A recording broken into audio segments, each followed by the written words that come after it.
Les LGBTI ont des particularités de santé et ce sur tous les indicateurs.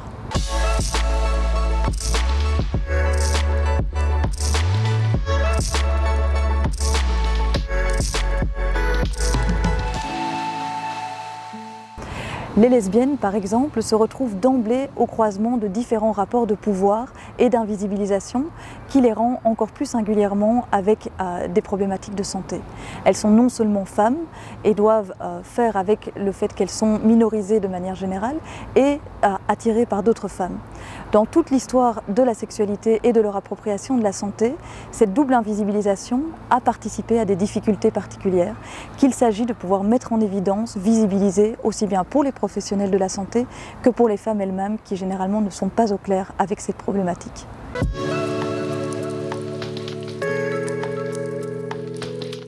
Le chemsex est l'usage de substances psychoactives en contexte sexuel.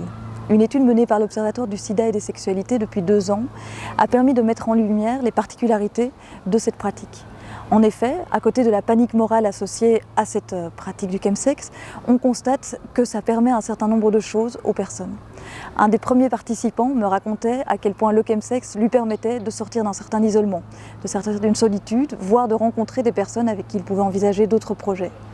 Il est évident que la consommation, lorsqu'elle dépasse un certain nombre de limites, est problématique, mais pouvoir entendre les fonctions qu'elle peut revêtir pour les sujets est essentiel pour l'accompagnement par les professionnels.